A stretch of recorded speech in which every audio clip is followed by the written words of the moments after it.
ወንድሞች ወዳጆች እወቁ፣ ይሄን አስተውሉ። ወደ ሲኦል የሚያወርድ ጾም አለ። በነፍሳችንም የነፍሳችን ቁስል አለመዳኑ እረፍት አለማግኘታችን ወደ ደስታና ወደ ሰላም አለመምጣታችን ምልክቱ የነፍስ ህመም ነው ሲሆን አንድ ቀን በጸበል ወይ በሕክምና ይድናል።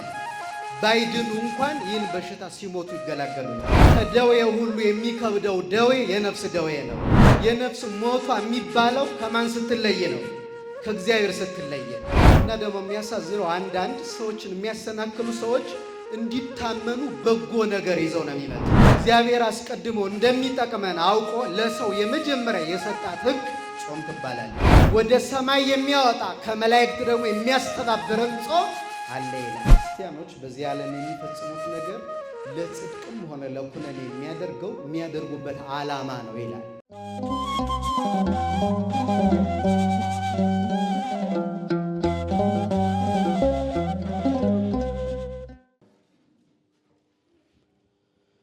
በስመ አብ ወወልድ ወመንፈስ ቅዱስ አሃዱ አምላክ አሜን። እንደ እግዚአብሔር ቅዱስ ፈቃድ ለሚቀረን ጥቂት ጊዜ የእግዚአብሔርን ቃል እንማራለን። በማስተዋል ሆነ እንድንሰማ ማን ይርዳን? እግዚአብሔር ይርዳን። ሦስቱ የነፍስ መድኃኒቶች በሚል ርዕስ እንማራለን። ሦስቱ የምን መድኃኒቶች? የነፍስ መድኃኒቶች በማቴዎስ ወንጌል ምዕራፍ 6 ቁጥር 1 ጀምሮ ተጽፈዋል። ሦስቱ መድኃኒቶች እነዚህ ለነፍሳችን መድኃኒቶች እንደሆኑ ያስተማረን የሁላችን አባትና መምህር መድኃኔዓለም ክርስቶስ ነው። የክርስቲያኖች የማንኛውም ነፍስ መድኃኒቶች ሦስቱ ጾም፣ ጸሎትና ምጽዋት ይባላሉ። በተለየ ሁኔታ ተገልጸው እናገኛቸዋለን። በዛሬው ትምህርታችን በተለየ ጾም ላይ ትኩረት እናደርጋለን። ግን በኦርቶዶክሳዊት ቤተ ክርስቲያን ትምህርት ውስጥ አንድ ነገር ተነጥሎ ብቻውን አይሰጥም። አብረው የሚሄዱ መሰረታዊ ጉዳዮች አሉ። በነገራችን ላይ የእኛን ቤተ ክርስቲያን ልዩ ከሚያደርጓቸው ነገሮች አንዱ ብቻ የሚል ትምህርት የላትም። ጾም ብቻ፣ ጸሎት ብቻ፣ ስግደት ብቻ እንኳን ይሄንን ቀርቶ ክርስቲያናዊ ምግባራትን ቀርቶ ወደ ሌሎቹም የነገረ መለኮት ትምህርቶች ብንሄድ ጌታ ብቻ ብለን አናስተምርም። መጽሐፍ ቅዱስ ብቻ ብለን አናስተምርም። ጸጋ ብቻ አንልም። ስለዚህ የተነጠለ አንዱን ብቻ ይዞ የሚኬድበት ትምህርት ቤተክርስቲያን ውስጥ የለም። እነዚህም ሦስቱ አብረው የሚሄዱ መሰረታዊ የነፍሳችን መድኃኒቶች ናቸው። ስለዚህ አንድ ክርስቲያን መድኃኒት ከሆነ የሚውጥበትን መንገድ፣ አዋዋጥ እና አጠቃላይ ከዚህ ጋር የሚሄዱትን ነገሮች ተጠንቅቆ በትክክል ከወሰዳቸው ለነፍሱ መድኃኒትን ያገኛል። እንደምታውቁት በዚህ በስጋዊ ሕይወታችን ህመም ሲገጥመን ወደ ሐኪም ቤት ሂደን ሐኪሙ ይመረምረናል፣ መድኃኒት ይታዘዝልናል። መድኃኒት ካዘዘ በኋላ ግን ሐኪሙ የሚናገረው መሰረታዊ ነገር አለ። ስትወስዱ በዚህ ሰዓት በዚህ ጊዜ ይህን ምግብ እንዳትበሉ፣ ይህን ምግብ ብሉ፣ ከወሰዳችሁ በኋላ ከዚህ ቦታ እና ምግብ አጠቃላይ ሁኔታ ተጠንቀቁ ብሎ ማብራሪያ ይሰጣል።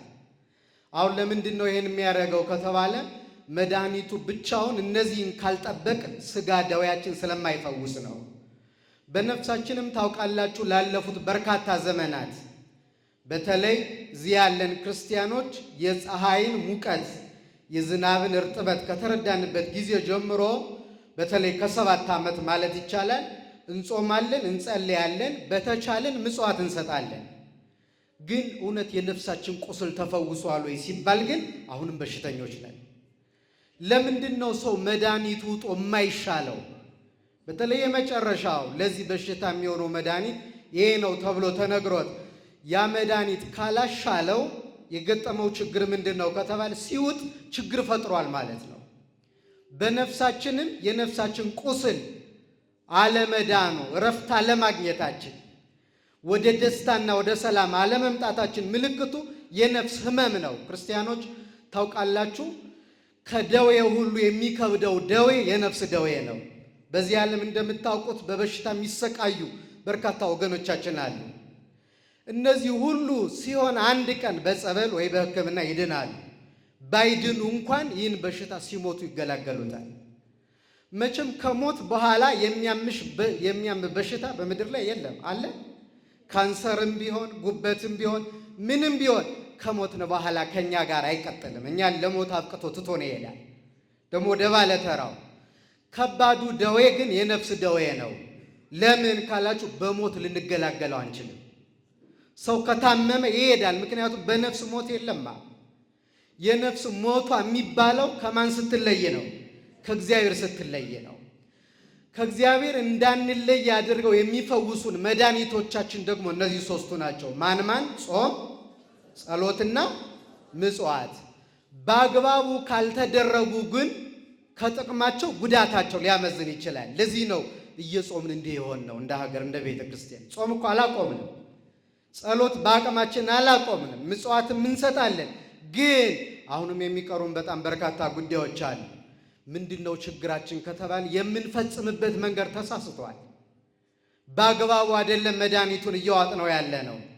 በነገራችን ላይ ያለ አግባብ የተወሰደ መድኃኒት አለማሻሉ ብቻ አይደለም ለሞትም ያበቃል። የሚደንቃችሁ ለዚህ ማሳያው ከሌላ ነገሮች ጋር ስለሚያዝ ጌታ በወንጌል እንደ እባብ ብልሆች እንደ ርግብ የዋሆች ሁኑ ብሎ አስተምሯል አይደለም? አላስተማረም? እና የእባብ ብልህነት አንዱ ውሃ ሲጠጣ መርዙን ካፉ አውጥቶ ነው ይላሉ አሉ። ለምን? መርዙ አፉ ውስጥ እንዳለ ምን ቢያደርግ ውሃውን ቢጠጣ መርዙን ውሃው በጥብጦ ወደ ሰውነቱ አሰራጭቶ ይገለዋል። ታውቃላችሁ ውሃ ገዳይ ነው እንዴ? ውሃ አይገለም። እባቡን ግን ገደለው ውሃ። ምን አርጎ ካላችሁ ከምን ጋር ጠጥቶት? ከመርዝ ጋራ። የኛ ጾም ከመርዝ ጋራ ነው። በአብዛኛው ክርስቲያኖች ይቅርታ አድርጉልኝ። የኛ ጸሎት ከመርዝ ጋራ ነው። የኛ ምጽዋት ከመርዝ ጋራ ነው። ስለዚህ አያድንም፣ ይገላል። ጎዳን፣ በጣም ድካማችን ከንቱ አስቀረብን። እያንዳንዱን ነጥለን ብናየው ጾምን አሁን ብንመለከት እንደሚታወቀው ጾም ሁለት ትርጉም ነው። በእኛ ዘንድ አንዱ ብቻ ነው ግን የሚታወቀው። በእውቀት ደረጃ እናውቀው ይሆናል። በተግባር ግን አንዱ ትርጉም ነው የሚታወቀው። ሁለት ነው ጾም። አንደኛ በታወቀ ጊዜና ሰዓት ዕለት ከጥሉላትና ከማንኛውም ምግቦች ምን ማለት መከልከል ነው አይደለም? ጾም ደህና መሻችሁ ምን ማለት ነው? መታቀም መከልከል ነው አንደኛው ትርጉም። ሁለተኛው ግን ያለ ጊዜ ገደብ፣ ያለ ሰዓት፣ ያለ ዕለት በዘመናችን ሁሉ ከክፉ ነገር መታቀብ ነው። ግን አብዛኛው ሰው ራሱ የበደለውን ሰው እንደው ጥቂት ያም ህሊና ካለው ነው ይቅርታ የሚጠይቀው ምን ሲደርስ ነው? ጾም ሲደርስ። አሁን በቀበላ ማታ ቴክስት የሚያደርጉ ሰዎች ነበሩ። ሳላውቅ ያስቀየምኳችሁ ሰዎች ይቅር በሉኝ። ከጾም ውጭ ይቅር መባባል አልነበረብንም? ይሄኛው ጾም ይሄ አቂበ ሕዋሳት የሚባለው ሁለንተና ነፍስን ስጋን ከክፉ ኃጢአት ከተንኮል ሁሉ መጠበቅ ጊዜ የማይሰጠው ጉዳይ ነው። ይህን ብዙ ሰው አያስተውለው። ትዝም ይለን ያንም አሁን እንዳልኩት በጾም ጊዜ ከሚበላው ከሚጠጣው ብቻ ይታቀባል። ከሐሜት ግን አይታቀምም። ከተንኮል ግን ከክፋት ከአሽሙር ከሴራ ግን አይታቀምም። እንዴት ሆነን ነው ታዲያ ልንፈወስ የምንችለው? ክርስቲያን እንዴት እንድናለን? እኛ እግዚአብሔር በምሕረቱ ሁላችንም ይፈውሰን። አሁን አስተዋላችሁ? ይሄኛው ቀርቷል በጣም። በዚያ ላይ ደግሞ 365 ቀን የሚጾም ጾም ነው ይሄ። የትኛው? ሕዋሳትን መጠበቅ፣ ዓይን ክፉ ከማየት፣ ጆሮ ክፉ ከመስማት፣ እግር ወደ ክፉ ጎዳና ከመሄድ፣ እጅ ክፉ ከመዳሰስ፣ በጠቅላላ ሕዋሳቶቻችን ከእግዚአብሔር ተነጥለው ከመኖር የምንጠበቅበት ጾም ዓመቱን ሙሉ የሚጾም ጊዜ ነው አይደለም? ምን ያህል ሰው ይጾመዋል ይሄን ጾም? ያኛውንማ ይኸው እንደ አቅማችን እየሞከርን ነው። ሰዓቱንም በየጊዜው እያሻሻልን በገባልን ከምናደርገው ስለሆነ ይህ በጣም መሰረታዊ ነገር ነው። እንዲያደርገን በትክክል ሕዋሳቶቻችን ሁሉ ከክፉ ነገር ተጠብቀው የማንጾመው ከሆነ እጅግ በጣም እንጎዳበታለን። የሚገርማችሁ እግዚአብሔር አስቀድሞ እንደሚጠቅመን አውቆ ለሰው የመጀመሪያ የሰጣት ሕግ ጾም ትባላለች። ማን ትባላለች? እስኪ ድገሟት። ማን ለማን የሰጣት? እግዚአብሔር ለሰው የሰጣት። እንደምታውቁት ሁሉም ፈቅዶለት ዕፀ በለስን ግን እንዳትበላ ያለው ይላሉ አብ ጾምን ሊያስተምረው ነው። መከልከል የፍቅር ምልክት መሆኗ የታወቀ ነው። የገዥና የተገዥ ምልክት መሆኗ የታወቀ ነው። ዕፀ በለስ ከዚያ ውጭ ግን አለመብላትን፣ መጾምን፣ ሕገ እግዚአብሔርን ጠብቆ ከእህል ከውሃ ተከልክሎ መኖርን ለአዳም ሲያስተምረው ለመጀመሪያ የሰጠው ሕግ ናት። ስለዚህ ሰዎች ሁሉ ክብር የሚያገኙ ቢጠብቋት ዘላለማዊ ሕይወትን ገንዘብ የሚያደርጉባት፣ ባይጠብቋት ደግሞ ዘላለማዊ ተዋረዶ መዋረድ ተሸክመው የሚኖሩባት በጣም ልዕልት የሆነች ሕግ ጾም ናት። እንደምታውቁት ባለመጠበቁ ይችን ሕግ 5500 ዘመን በመንጸፈ ደይን ወድቆ በእግረ አጋንንት ተረግጦ ይኖር ነበረ። አያችሁ፣ ቢጠብቃት ኖሮስ ሞት ሳያገኘው፣ ጭንቀት ሳያገኘው፣ መከራ ሳያገኘው፣ በእግረ አጋንንት መረገጥ ሳይኖርበት በልልና ከብሮ ለዘላለሙ በሕያውነት ጸንቶ በመንግሥተ ሰማያት ይኖር ነበረ። ስለዚህ ጾም ያከብራል። ጾም መሻር ደግሞ ምን ይላል? ያዋርዳል፣ ዝቅ ያደርጋል።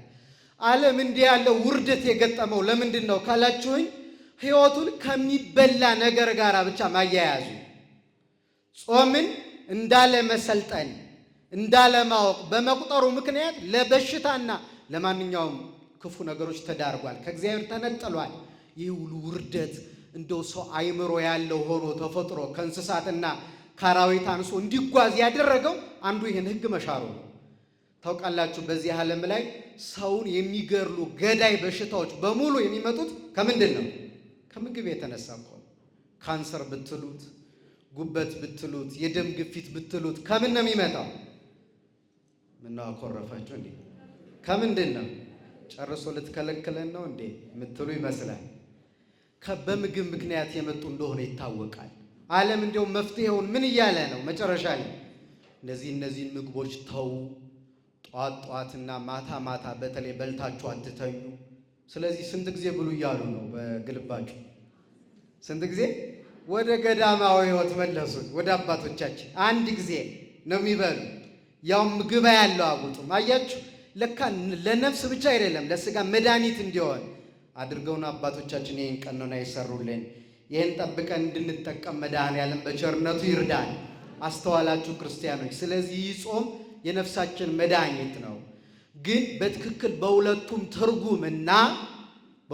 ትርጉምና በመሰረታዊነት ደግሞ ከክፉ ነገር በመጠበቅ ሆነን ስንጾመው አሁን እዚህ ውስጥ እግዚአብሔር በሚያውቀው እኛ እናውቅ ምን ያህሉ ሰው ይቅርታ አድርጎ ነው የጀመረ ይህን ጾም? ምን ያህሉ ሰው ከተጣላው ጋር ታርቋል? የበደለውን ክሷል? ንጽት ብለን ነው የጀመርነው ወይስ ከነድፋችን ነው የጀመርነው? ቅድም እንዳልኳችሁ ከመርዝ ጋራ ምንም ነገር ቢቀላቀል ገዳይ ነው እንደምናውቀው ማለት ነው። በጣም የሚጣፍጥ ፍርፍር ቢሰራ ከዚያ ላይ ምርቅ የገብስ ወይም የስንዴ ምርቅ ገለባው ቢጨመርበት ጉሮሮ ያንቃል እንደምታውቁት። በጣም የሚጣፍጥ ምግብ ወይም መጠጥ መርዝ ካለበት መጣፈጡ መርዝነቱን አያስቀርም፣ ገዳይ ነው። ስለዚህ እኛ የምንጾመው ጾም፣ የምንጸልየው ጸሎት፣ የምንሰጠው ምጽዋት በምን መንገድ ነው የሚለውን ክርስቲያኖች ሁልጊዜ ሕሊናችን ማስተዋልና መጠየቅ ይገባል።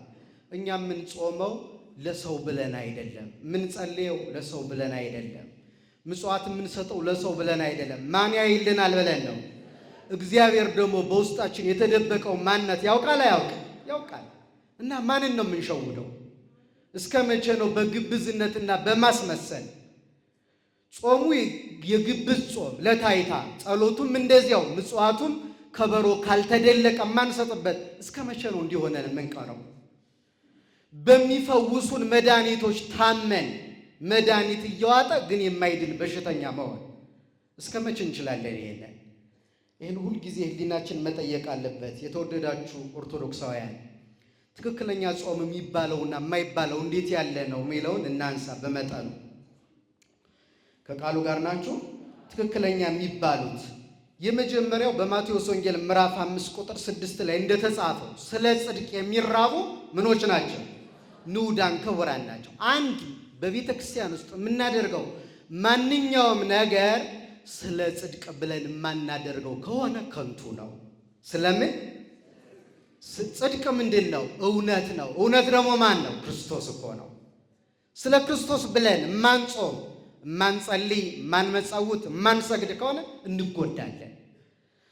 ልዩነት ያመጣው ይሄ ነው። እንመርምረው እስኪ ጾማችን ስለ እውነት ነው? ግፍ የለበትም ወይ? ጭካኔ የለበትም ወይ? ተንኮል የለበትም ወይ? እውነት ሲሆን እንዴት አድርገን እንደምንጾም ታውቃላችሁ? ራሳችን እንቀባለን፣ ፊታችን እንታጠባለን። ጌታ እንዳለው ራስን መቀባት ምንድን ነው ካላችሁ፣ ቅባት የተባለችው ፍቅር ናት፣ ፊትን የምታበራ። በፍቅር ከጾም ነው፣ ስለ እውነት ነው የጾም ነው። ፊታችን መታጠብ ማለት ደግሞ ንስሐ ገብቶ ከኃጢአት ነጽቶ መጾም ነው። ፊቱን የታጠበ ሰው ፊቱ እንዲያበራ፣ ቅባት የተቀባ ሰው መልኩ እንዲበራ በፍቅርና በንጽህና በትህትና ሆኖ የሚጾሙት ጾም ነፍስን ያበራታል፣ ከጨለማነት ያወጣታል። እውነተኛው የሚባለው ይሄ ነው። ሰውን እየረዱ የተራበ እያበሉ የተጠማ እያሉ እየመጸወቱ እየጸለዩ በአግባቡ ቂምን በቀልን አስወግዶ ቢጾሙት እግዚአብሔር ጾምን ይቀበላል። በቅዱሳት መጻሕፍት ጾማቸውን የተቀበለላቸው ሰዎች በዚህ መንገድ የጾሙ ናቸው። ይህንን ቅዱስ ኤፍሬም የሶርያው ቅዱስ አባት ስለ ጾም በተናገረበት ድርሳኑ እንደዚህ ይላል። ወጾመ ጦበያኒ ኮነ ሰናየ ይላል። የጦበያ እዚህ መጽሐፈ ጦቤት ላይ ያለው ያደጉ ሰው እሱ የጾመው ጾም በእግዚአብሔር ዘንድ በጎ ነበረ ይላል። በማን ዘንድ? በሰው አይደለም። በማን ዘንድ? በእውነተኛው ጌታ በእግዚአብሔር ዘንድ በጎ ነበረ ይልና እስመ ኢሰራ ማይደ እስከ ሶበ ቀበሮ ለነዳይ ዘግዱፍ ውስተ ሀገር። ምግቡን ሊበላ አቀረቡለት። ሊበላ ሲል ግን ሰዎች መጥተው አንዱን ሰው እኮ መጥቶ ንጉሥ ገደለውና ቀባሪ አጥቶ መንገድ ላይ ወድቋል አሉት። ሰው የሞተ ሰው ሳልቀብርማ እህል አልበላም ብሎ ምግቡን አስቀምጦ ሄዶ የሞተውን ቀበረው። አያችሁ? ስለዚህ እግዚአብሔር የጦቢያን ጾም ተቀበለው። ለምን? የሞተ ቀብሮ፣ የታመመ ጎብኝቶ፣ ያዘነ አጽናንቶ፣ የተሰበረ ጠግኖ፣ የራቀ አቅርቦ፣ የወደቀ አንስቶ ጾሞታልና። ክርስቲያኖች ልንቀብረው የሚገባ ማንነት የለንም። እኛስ እውነት ከመጾማችን በፊት አትጹሙ አቁሙ ዛሬ ማለት አይደለም፣ ግን የሚቀበር ማንነት አለን የለንም? የማይረባው ማለት ነው። ሕያው ልናደርገው የሚገባውን ማንነት ቀብረን በሕይወታችን ውስጥ መኖር መጉላት ከፍ ከፍ ማለት የሚገባው ማንነት ነበር። እሱ ግን በእኛ ሕይወት ውስጥ ተቀብሯል። ትሕትና ተቀብሯል። ጽድቅ ተቀብሯል። ደግነት፣ የዋህነት፣ ርኅራኄ፣ ራስን መግዛት፣ እነዚህ ሁሉ ተቀብረዋል። ከዚያ ይህን ቀብረን ግን የሚያሳዝነው ተንኮሉን፣ ክፋቱን፣ ሐሜቱን፣ የሥጋ ፍሬዎችን ግን ሕያው አድርገን በሕይወታችን ውስጥ እናኖራቸዋለን። የማይቀበረውን ቀብረን የሚቀበረውን ይዘን ታቅፈን የምንኖር ነን። መድኃኔዓለም ከዚህ ሕይወት ይገላግለን። ኦርቶዶክሳዊ ጾም የሚባለው ይሄ ነው። ይህን ካረግን በኋላ ግን በሕግ ከታዘዘው ከጥሉላቱ ሥጋን ከሚያበረታቱ ምግቦች በመዝሙር 108 ቁጥር 24 እንደተጻፈው ጉልበቶች በጾም ደከሙ፣ ሥጋዬም ቅቤ በማጣት ከሳ ይላል ዳዊት። ከቃሉ ጋር ናችሁ? አሁን በእኛ ዘመን አንዱ ትልቁ ፈተናችን ይህ ውስጣችንን በሥጋዊ ፈቃድ ማርካት የሚባለው ነገር አልቆመም። የሚገርማችሁ አስተሳሰብ ነው ዋናው። በክርስትና ውስጥ ስንኖር ያደረግንበት ዓላማ ነው። አንዳንዱ ሰው ምግቡን ይለውጥና ግን ቀድሞ ጾም ከመጀመሩ በፊት የለመደው አይነት ምግብ አለ። ለምሳሌ ሥጋ ይወዳል። በዚህ ሰዓት ስለጠራሁት ይቅርታ አድርጉልኝና እና እንደዚያ ይወዳል። ከዚያ ምን ያደርጋል? በጾም ጊዜ ምግቡን ሲያዘጋጅ ለሥጋ የቀረበ ምግብ ያዘጋጃል። እንዲመስለው ማለት ሲጎርሰው ሥጋ ያላመጠ እንዲመስለው አድርጎ የሚያዘጋጅ ይህ ሰው እኮ እየደከመ እኮ አያሳዝናችሁም? ያሳዝናል በጣም 50-60 ቡፌ ደርድሮ መከራ የሚያይ ጾመኛ ሰው አለ። እግዚአብሔር ይሄን ሰው ከደዌ ይገላግለው። በጣም እንደዚህ አይደል? አብዛኛው ፕሮግራሞቻችን እንደዚህ እኮ ናቸው። እግዚአብሔር እኮ አይታለልም እኮ ይታለላል። እውነተኛ ገና ሐሳቡ ሳይታሰብ የሚያውቅ ስለሆነ ስለዚህ ይሄን አናረግም። ከዚሁ ከጥሉላት ጋር ተያይዞ አሳ አይበላም። የሚገርማችሁ በእኛ ሀገር በቤተ ክርስቲያናችን ውስጥ አንዳንድ በምዕመናን ልቡና ዝም ብሎ ሰተት ብሎ የገቡ ትምህርቶች አሉ። ማን እንዳስገባቸው እርሱ መድኃኔዓለም ይወቀው። ስትት ብለው ከገቡ ትምህርቶች አንዱ የአሳ ጉዳይ ነው። አሳ በጾም ጊዜ ይበላል የሚለው ከቀደሙት አባቶቻችን ጀምሮ በጾም ጊዜ አሳን ጨምሮ አሳ ሥጋ ስለሆነ አይበላም። ዛሬ ድረስ ግን ይሄን ለመስማት ጆሮአቸው የተዘጋ ሰዎች አሉ። መድኃኔዓለም ይክፈትላቸው። ሰው ለጽድቅ ከእግዚአብሔር ጋር ለመኖር ነው እንጂ መሯሯጥ ያለበት ከሱ ጋር ለመጣላት ምን ያሯሩጠናል? ምን እናገኝበታለን? ምን እንጠቀምበታለን? ይሄን ማስተዋል። ከዚሁ ጋር ተያይዞ ከሚያሰቅር መጠጥ መቆጠብ ይገባል። ነቢዩ ዳንኤል ትንቢተ ዳንኤል ምዕራፍ 10 ቁጥር 3 ላይ 2-3 እንደዚህ ይላል። በዚያም ወራት እኔ ዳንኤል 3 ሳምንት ሙሉ ሳዝን ስጾም ነበሩ። ማለፊያ እንጀራም አልበላውም፣ ስጋና ጠጅም ባፌ አልገባም ይላል። ስለዚህ ከሚያሰክር መጠጥ ተከልክለው ጾመውታል አባቶቻችን። ከኔ ጋር ናቸው። ስለዚህ ይሄን መከልከል ይገባል። በጣም ብዙ ሰዎች ምን አለ ብንጠጣ ጥቂት ብለው የተጎዱዋል። የሚገርማችሁ በመጽሐፍ ቅዱስ ውስጥ 3 ታላላቅ ስህተቶችን የሰሩ አበው አሉ። አንዱ አባታችን ኖህ ነው። ራቁቱን እስኪሆን ድረስ ያ የከበረ አባት ልብሱን ጥሎ እስኪራቆት ያደረሰው በመጠጥ የመጣ ስካር ነው። ቅዱስ ዮሐንስ አፈወርቅ የፈቃድ እብደት ይለዋል። ሰው ወዶ ፈቅዶ የሚያብደው ማበድ ማለት ነው ስካር። ቀጥሎ ደግሞ ሎጥ አባታችን ከገዛ ልጆቹ ልጅ እስኪወልድ ድረስ ያደረሰው ስካር ነው እንደምታውቁ፣ ከገዛ 2 ሴቶቹ ልጆቹ እና በዓለም ታሪክ እነዚህ የተወለዱ ልጆች አሁን አንዱ ልጅ አባቱ አያቱም ጭምር ነው፣ እናቱ እህቱም ጭምር ናት። እንዴት ይሆናል? አንድ ሰው አሁን እኔ እናቴ እህቴም ልትሆን አትችልም፣ ግን ሆኗል። ለምን? ከልጆቹ ወልዷቸው አባታቸው ማለት ነው። ሌላው ብልጣሶር የተባለው የባቢሎኑ ንጉሥ በጣም ጠግቦ ሲሰክር የቤተ መቅደሱን ጻይል መስዋዕት የሚሰዋበትን አምጥቶ በጻይሉ ፈትፍቶ መብላት ጀመረ ይላል። ስጋዊ ምግብ የቤተ መቅደሱን ጽዋ አስመጥቶ በጽዋው ጠጅ ጠጣበት ጀመረ። ሰው ለዚህ ድፍረት የሚዳረገው ሲሰክር ነው። የሚሰክረው ደግሞ አልኮል ሲጠጣ ነው። የሚገርማቸው አንድ ታላቅ አባት በዚህ በቤተ ክርስቲያን ታሪክ ውስጥ እንዲህ አይነት ፈተና ገጥሟቸዋል። በጣም ደግ አባት ናቸው። በድሮ ዘመን ነው። በአንድ ከተማ የሚኖሩ ሴቶች ነበሩ እና እነዚህ ሴቶች ዋና ስራቸው ምንድን ነው? ክብር ያለውን ሰው ከክብሩ ማዋረድ ነው ስራቸው። አለመታደል እኮ ነው። ጠብቆ ክብር ያለውን ሰው ማዋረድ እና ተሰብስበው የአባት ሲያልፍ ይሄን አባት እናዋርደዋለን፣ ከያዘው መንፈሳዊ ተግባር እናወጣዋለን ብለው ተወራረዱ እና አንዷ እኔ ብላ እንግዲህ ለዚህም ሰው ውድድር ይገጥማል ማለት እኮ ነው። ኃጢአት ለመስራት በደል ለመስራት እና እኔ ብላ ሄደች እና ደግሞ የሚያሳዝነው አንዳንድ ሰዎችን የሚያሰናክሉ ሰዎች እንዲታመኑ በጎ ነገር ይዘው ነው የሚመጡ። ሰይጣንም እንደዚሁ ነው የሚያደርግ። መቼም አንድም ቀን እኔ ሰይጣን ነኝ ብሎ መጥቶ አያውቅም። ሰይጣን ከቃሉ ጋር ናቸው። እኔ ሰይጣን ነኝ፣ እኔ ገብርኤል ነኝ እንደሚለው ወይም እኔ ሚካኤል ነኝ። ወደ አፎሚያም ሲመጣ እኔ ማን ነኝ ነው ያላል። ክፉ ሰዎች እንደዚህ ብለው በእውነተኛ ነገር ተሰውረው መምጣት ልማዳቸው ነው። እና ምን አደረገች? አንድ ልጅ ነበረኝ አባቴ አለችው። ጠበቀችና እና ጠባዩ አመሉ ተለወጠብኝ፣ እስኪ ከቤቴ መጥተው ይምከሩልኝ አለችው። ከዚያ በኋላ ይህ አባት ደህና ሰው ለበጎ ዓላማ የመጣች ስለመሰለው እሺ ብሎ አብሯት ወደ ቤቷ ሄደ። ዓላማዋ ግን ይሄን ሰው ከማን መነጠል ነው? ከእግዚአብሔር ክብሩን ጸጋውን ገፋ መነጠል ነበር ዓላማዋ። እና ልክ ከቤቷ እንደገባላት በሩን ዘጋችና 3 ምርጫ አለ አለችው። ከቤቷ አንድ ሕፃን ልጅ አለ። ስንት ምርጫ አለ አለችው? አንደኛ አለችው የሚጠጣ ወይን አለ፣ እሱን መጠጣት አንደኛ ምርጫ። ሁለተኛ ደግሞ ይህ ሕፃን ልጅ አለ አልጠጣም ካልክ ሁለተኛው ምርጫ ይሄው ሰይፍ አለልህ፣ ይሄን ልጅ ግደለው። ሶስተኛ እሱንም አላረግም ካልክ ግን የመጨረሻው አማራጭ ከኔ ጋር በዝሙት ትወድቃለህ አለችው።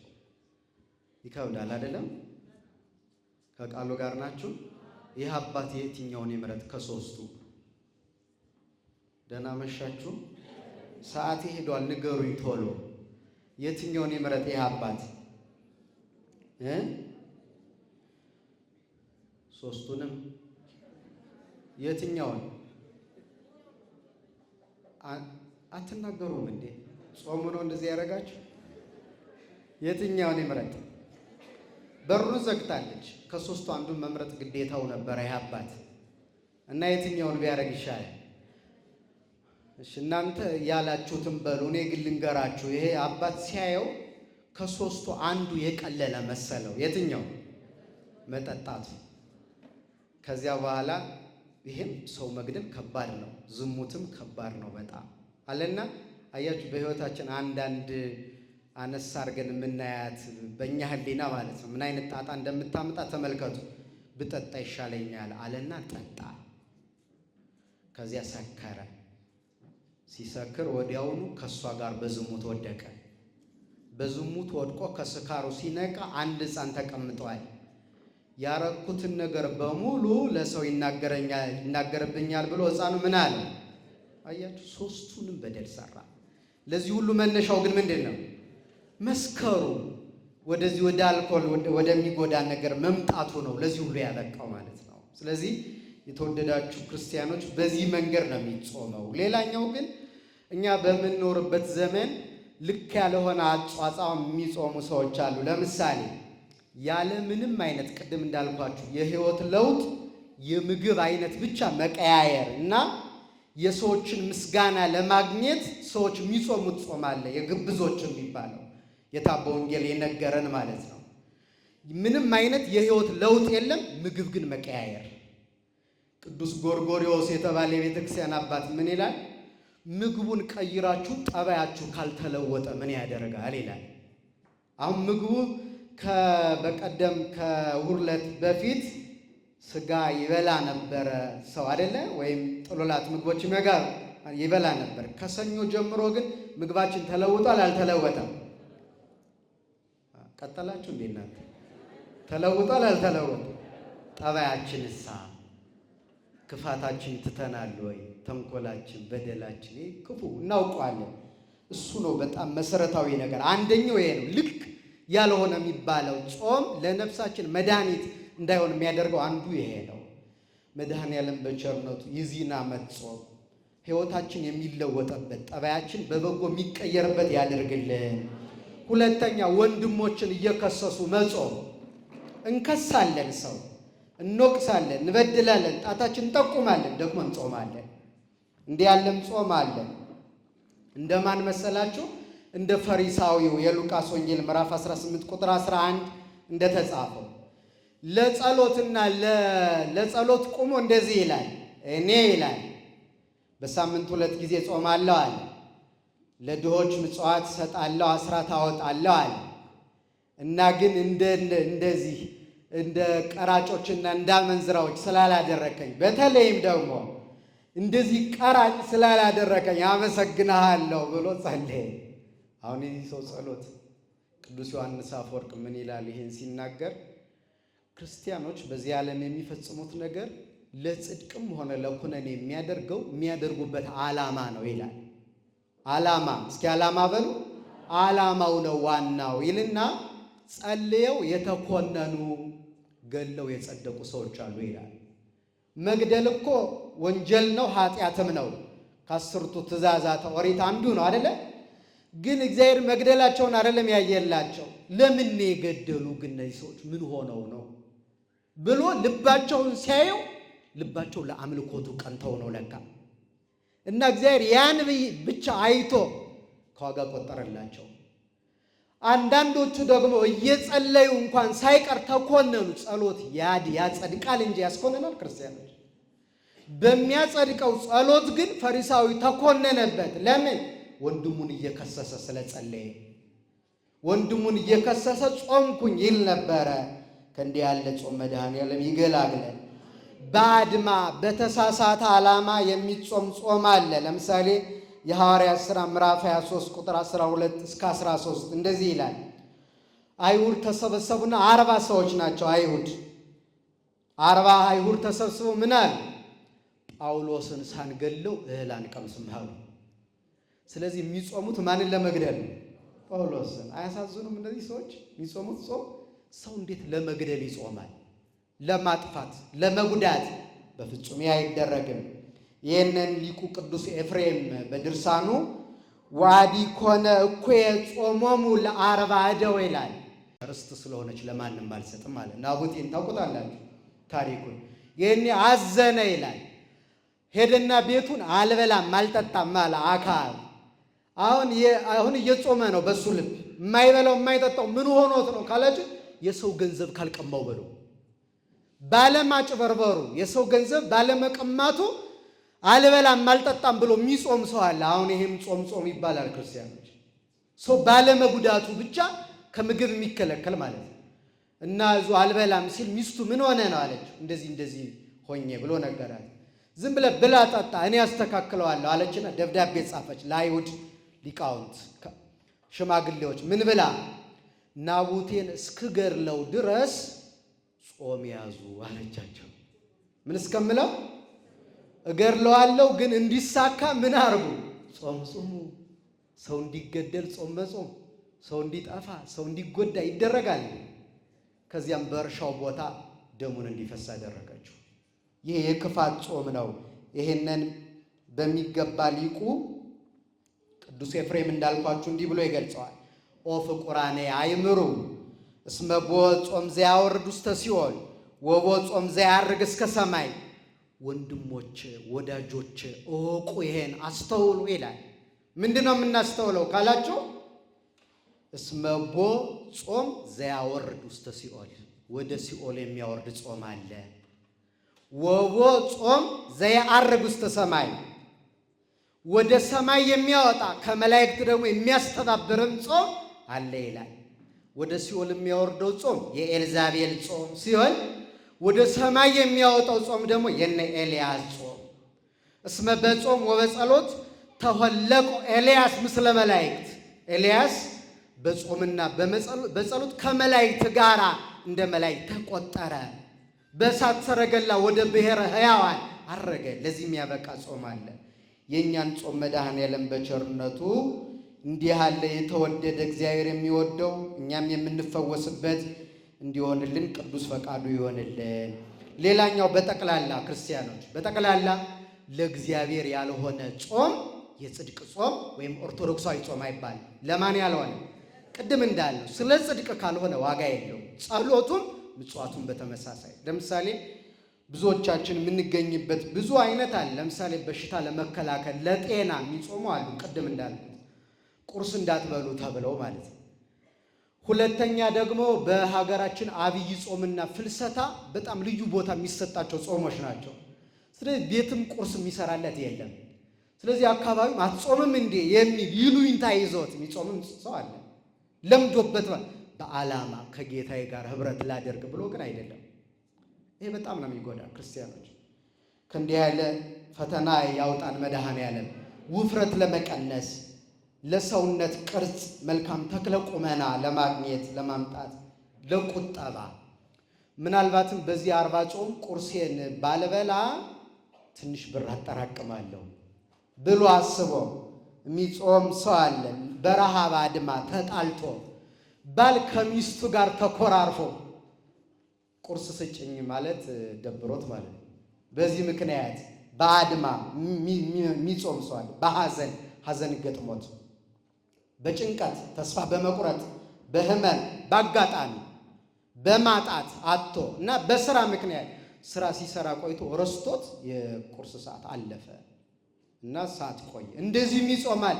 ይህ ሁሉ ጾም ምን ይባላል? ለእግዚአብሔር ያልሆነ። ለማን ያልሆነ? ለጽድቅ ያልሆነ፣ ለእግዚአብሔር ያልሆነ። እኛ ግን በቸርነቱ እግዚአብሔር የሚወደው ጾም እንዲሆንልን በቸርነቱ አምላካችን ይርዳል። ከዚያ ውጭ ግን ቅድም እንዳልኳችሁ ትምህርቴን ስጠቀልል ጾም ብቻውን አይሆንም። ከምን ጋራ? ከጸሎት ጋራ። ሰይጣንን ድል የምንነሳው በዚህ ነው። ለዚህም ጌታ በወንጌል በማቴዎስ ወንጌል ምዕራፍ 9 ላይ ሐዋርያት በአንድ ሰው ያደረ ጋኔን ማስወጣት አቅቷቸው ምንድነው ምክንያቱ ብለው ሲጠይቁት ዝንቱ ዘመድ እየወጽ ዘንበለ ጾም ወጸሎት። እንዲህ ያለ አብሮ አደግ ጋኔን ያለ ጾምና ያለ ጸሎት አይወጣም። ሰው እየጾመ የማይጸልይ እየጾመ ምጽዋት የማይሰጥ ከሆነ በጣም ይጎዳል። ይህን ማስተዋል አለብን። አንድ ታላቅ አባት አባ እንጦንስ የሚባል አንድ ቀን ይላል እየጾምኩ ነበረ። ምን እያልኩ ነበር? እየጾምኩ እያለው በጾም ድል እንደሚነሳ ሰይጣን ጠንቅቆ ስለሚያውቅ ወደሚጾሙ ሰዎች ይመጣል። እየጾምኩ እያለ ሰይጣን የመነኩሴ ልብስ ለብሶ ወደ እኔ መጣ። የምን ልብስ ለብሶ? አያችሁ፣ እንድናምነው እኮ ነው። ምክንያቱም መነኮሳት ጾሙ ጸልዩ ነው አይደል የሚሉት። ስለዚህ ይሄንን ስለሚያውቅ ሰይጣን እንዴት ሆኖ መምጣት እንዳለበት ጠንቅቆ ያውቃል። ለብሶ መጣ እና ግን ልብሱ የመነኩሴ ነው እንጂ በእጁ ግን ብዙ ዳቦ ይዟል ይላል አባ እንጦንስ። ምን ይዟል? ብዙ ዳቦ ይዟል። ከዚያ እንዲህ አለኝ፣ ብዙ ድካም አታብዛ፣ ብዙ ድካም በሽተኛ ያደርጋል አለኝ እና እንዳትታመም እንዳትጎዳ ይሄን ዳቦ እንካ ብላ አለኝ። እንደዚህ ሲለኝ ጸሎት መጸለይ ጀመርኩ ይላል። እየጾመ ነው ግን ምን ጨመረበት? ጸሎት። ከዚያ እየጸለይኩ ስመጣ ጸሎት ይላሉ አባቶቻችን ሰይጣንን አይኑን ይወገዋል ይላሉ። አይኑን የታመመ ሰው ደግሞ መንገድ ይጠፋበታል አይደል? ኃይሉ ይደክማል። ጌታም በወንጌል አይን ጤነኛ ከሆነች ሰውነቱ በሙሉ ጤነኛ፣ አይን ታማሚ ከሆነች ሰውነት በሙሉ ታማሚ ናት ብሏል። ስለዚህ የሰይጣን ኃይሉ የሚደክመው በጾምና በጸሎት ስለሆነ መጸለይ ሲጀምር የጸሎቱን ኃይል መቋቋም አቅቶት እያየሁት ከፊቴ በኖ ጠፋ ይላል። ስለዚህ ጾም ከምን ጋር መሆን ስላለበት? ከጸሎት ጋር። ከዚያ ውጭ ግን የመጨረሻው እና የትምህርቴ ማጠቃለያ ከምጽዋት ጋር መሆን አለበት። የተወደዳችሁ ክርስቲያኖች ከምጽዋት ጋር መሆን አለበት። ምጽዋት 3 ወገን ነው። ስጋዊ፣ ነፍሳዊና መንፈሳዊ ይባላል። ስጋዊ ቆርሶ ማጉረስ፣ ቀዶ ማልበስ ነው ካለን ላይ። መንፈሳዊ ነፍሳዊ የሚባለው ደግሞ ሰው ሲጠፋ እያያችሁ ዝም አትበሉ። ከሃይማኖት ሲወጣ ወጥቶም ጭምር፣ ከምግባር ሲወጣ ወጥቶም ጭምር እያያችሁ ዝም አትበሉ። በምትችሉት አቅም ሁሉ ሞክሮ ወደ በጎ ሃይማኖት እንዲመጣ። ያሳዝናል። የመጨረሻው የሚያሳዝን ሰው ማለት ሃይማኖት ያጣ ሰው ነው። ከምግባር ርቆ እግዚአብሔርን ያጣ ሰው ስለሆነ ሲወጣ ዝም አትበሉት። አሁን እኮ እርግጠኛ ነኝ በቤታችን ውስጥ አብይ ጾም የማይጾም ሰው አለ እና አንዳንዶቻችን ልንነግረው እንኳን ትተነዋል። እባክህ ጾም ትጠቀማለህ በጥበብ ልንነግረው አንፈልግ።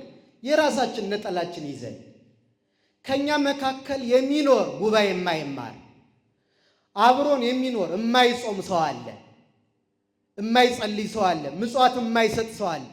አያሳዝናችሁም? አሁን ከቤተሰባችሁ መካከል አንድ ሰው እጁ ስንኩል ቢሆን ቢታመም መራመድ ባይችል እግሮቹ አይኑ ቢታወር ተቀምጦ መነሳት የማይችል ቢሆን አያሳዝናችሁም? በቻላችሁት አቅም ሁሉ ወደ ጸበልና ወደ ሆስፒታል ይሄን ሰው ለማዳን ትጥራላችሁ። ባል ቢሆን ሚስት ብትሆን ልጆች ቢሆኑ ዘመድ ቢሆን የማይጠር ሰው የለም። ግን በቤታችን ውስጥ አይኑ የታወረ ሰው የለም፣ ጸሎት የማይጸልይ መጽሐፍ ቅዱስ የማይመለከት። ከዚህ በላይ ውርነት ምን አለ? ምጽዋት የማይሰጥ እጁ የተቆረጠ በቤታችን ውስጥ የለም እንዴ? አያሳዝነንም? እግሮቹ ፓራላይዝ ሆነው ቤተክርስቲያን መሄድ ያቆመ ሰው የለም? እግር አለው ግን አይሄድበትም ወደ ቤተ ክርስቲያን። ሳይነሳ የቀረ ሰው ዘመዳችሁ ቢሞትባችሁ አያሳዝናችሁ? ወዳጄ እኮ ሞተብኝ ብላችሁ አቃብሩኝ ወይም ደግሞ አስተዛዝኑኝ ብላችሁ ጥሪ ታደርጋላችሁ። በኃጢአት እየኖረ ንስሐ አባት ሳይኖረው ከጽድቅ ርቆ እየኖረ ያለ ሰው ካለ እሱ እኮ ሙቶባችኋል። ሰው መጥራት የለባችሁ እና ዝም ማለት የለብንም። እና ምሕረት ነፍሳዊ የሚባለው ይሄ ነው። ክፉ ሃይማኖት ላይ ያለ ረርተ ነው አስተምረ ነው ወደ በጎ ሃይማኖት ወደ ኦርቶዶክስ ተዋህዶ ማምጣት። አሁንም ይሰርቃል፣ ይዘሙታል፣ ይቀማል፣ ብዙ ነገር ያደርጋል። የሥጋ ፍሬ ሰልጠኖበታል። ስለዚህ ያን ሰው መክሮ አስተምሮ ወደ በጎ ምግባር ማምጣት አይገባም? ይገባል። ይሄ ርኅራኄ ይባላል። ምጽዋት፣ ሰውን መርዳት፣ መንገዱን ማሳየት። የመጨረሻው አባቶቻችን ምሕረት መንፈሳዊ የሚባለውን ራሳቸውን እንኳን ሳይቀር ሰጡ። ድሃ የተቸገረ ሰው ቢያዩ የሚገርማቸው ራሳቸውን ሽጠው የተሸጡበትን ዋጋ ለድሆች ሰጥተው ዓለምን ጥለው መነኑ። ባሪያ ሆነው አገለገሉ። ራሳችን እንኳን እስከ መስጠት መድረስ ቢያቀተን ክርስቲያኖች፣ ቆርሶ ማጉረስ ግን ያቀተናል? ደህና ናችሁ? ቀዶ ማልበስስ ያቀተናል? ካለን ያቀተናል። ሰው ሲጠፋ እያየን በምንችለው መመለስ አለመመለስ የራሱ ጉዳይ ነው። መክሮ ግን ወደ በጎ ሃይማኖትና ወደ በጎ ምግባር ማምጣት ይገባል። ይሄ ለሀገር፣ ለቤተ ክርስቲያን፣ ለእያንዳንዳችን፣ ለማህበረሰቡ ምሕረት ያመጣል። የሚገርማችሁ ምጽዋትን የሚያህል ክርስትና ራሱ የስጦታ ሃይማኖት ነው። እግዚአብሔር ማንን ሰጠ? ራሱን አይደል የሰጠን? ስጋውን ቆረሰ፣ ደሙን አፈሰሰ፣ እናቱን ሰጠን፣ ቅዱሳንን ሰጠን። ምን ያልሰጠን ነገር አለ? እና በጠቅላላ ክርስትና ከጾም ጋር ምጽዋት ነው፣ የመስጠት ሃይማኖት። እኛም ሰውነታችን ገንዘብ ስንሰጥ የገንዘብ ምጽዋት እንሰጣለን። ስንጾም ደግሞ ራሳችን መስዋዕት አድርገን ለክርስቶስ መስጠታችን ነው። የሚገርማችሁ ቀላል አድርገን እናስበዋለን እንጂ ምጽዋት ደግሞ ከእግዚአብሔር ምሕረት የምንቀበልበት ነው። እግዚአብሔር እንዲታረቀን ከመዓት ወደ ምሕረት እንዲመለስ በእያንዳንዳችን የመጣ መዓት እንዲመለስ ምጽዋት በጣም ወሳኝ ነገር ነው። ይሄን አንድ ሐሳብ ነግሬያችሁ ላብቃ። በጣም ትዕቢተኛ ሰው የነበረ ናቡከደነጾር የሚባል ሰው በትዕቢቱ ምክንያት አንድ ህልም ያያል። እግዚአብሔር ሊቀጣው ፈልጎ ማለት ነው። እና የሚያየው ህልም ምንድነው? አንድ ዋርካ ዛፍ ቁመቱ ከምድር እስከ ሰማይ የሚደርስ ወርዱ እስከ አድማስ ድረስ እስከ ጫፍ የሚደርስ ያያል። እና ወደዚያ ዛፍ አዕዋፋት እየመጡ ከፍሬው ይበላሉ። ከዛፉ ስር ደግሞ ማርና ወተት ይፈልቃል። ከዚያ ሕፃናትና ባለሟሎች መጥተው ከዚያ ወተትና ማር ይጠጣሉ። እና ድንገት ያንን ዛፍ የእግዚአብሔር መልአክ ከሰማይ ወርዶ መሃል ወገቡ ላይ ዛፉን ቆረጠው። ይሄን አይቶ ደነገጠና ንጉሡ ናቡከደነጾር ከእንቅልፉ ነቃ። እና በዘመኑ የነበረው መፈክረ ህልም የሚተረጉመው ነቢይ ዳንኤል ነው። እስኪ ተርጉምልኝ ሲለው ዛፍ የተባልከው አንተ ነህ፣ ቁመቱ የመንግስትን ከፍታ ልዕልና፣ ወርዱ የዛፉ ደግሞ የመንግስትን ስፋት ያሳያል። ግን ትዕቢተኛ ስለሆንክ እግዚአብሔርን ስለረሳ ባቢሎንን እኔ የፈጠርኳት ከኔ ውጭ ሌላ የለም ስላልክ እግዚአብሔር የለም በማለት ምክንያት ተቆጥቶ ሕይወትህን ሊቆርጠው ነው። እግዚአብሔር ልትሞት ነው ማለት ነው፣ አትኖርም ከዚህ በኋላ መልአኩ አንተ ሊቀስፍ ነው የተላከው ይለዋል። እና ግን 7 ዓመት እስክትመለስ ድረስ እግዚአብሔር ሪያ ሊያደርግህ ነው ያሰበው። ሪያ ያደርግሃል። ከተመለስክ ግን እግዚአብሔር ይታረቅሃል፣ ሊያመጣብህ ያለውን ነገር ሁሉ ምን ይልልሃል? ይተውልሃል ይለዋል። እና በምንድን ነው እግዚአብሔር የሚታረቀኝ ሲለው ለድሃ ራራ ነው ያለው። ምጽዋት ስጥ፣ የወደቁትን አንሳ፣ የተቸገሩትን እርዳ። ያኔ እግዚአብሔር አንተን አውሬ ማድረግ ያቆማል፣ አይገለህም ማለት። ትዕቢተኛ ስለነበረ ይሄ ሐሰተኛ ነቢይ እስኪ የሚለውን እናያለን። እንዲያውም ይህን ህልም ካየሁበት ከተማ ወጥቼ ሌላ ሀገር ብኖር እኮ አይፈጸምም አለ። አሁን በእሱ ሐሳብ እግዚአብሔር እሱን መቅጣት የሚችል እዚህ ሀገር ብቻ ካለ ሀገር ከለቀቀ የሚያመልጥ ማለት ነው። ምድራውያን ባለስልጣናትን ሀገር ብንለቅ እናመልጣቸዋል። እግዚአብሔርን ይቻላል? ውስተ ኩሉ በሐውርት መለኮቱ ግዛቱ ሁሉ በሁሉ እኮ ነው እግዚአብሔር የሌለበት ዓለም እና ሌላ ሀገር ሄደን 1 ዓመት ቆየ። 1 ዓመት ሙሉ ጠበቅኩት እግዚአብሔር መቼ ሪያ አደረገኝ ብሎ ወደ ሀገሩ ተመልሶ ዓመት ሙሉ ያ ነቢይ ሪያ ትሆናለህ ብሎኝ ነበር አልሆንኩም እኮ ሲል ተለውጦ ሪያ ሆነ ይላል። 7 ዓመት በሙሉ ሳር እየጋጠ እንጨት እየቆረጠመ ኖረ። አውሬ አለመሆን ግን ይችል ነበር። የእግዚአብሔር ምሕረት ለሱ ይደርሰው ነበር። ምን ቢያረግ? ምጽዋት ቢሰጥ ቢራራ። ጾመን ጸልየን ምጽዋት ሰጥተን የነፍሳችን ቁስል ተፈውሶ በነፍስ በስጋ ከብረን ከአምላካችን ጋር በደስታ እንድንኖር መድኃኔዓለም ይርዳን። እግዚአብሔር ይስጥልኝ።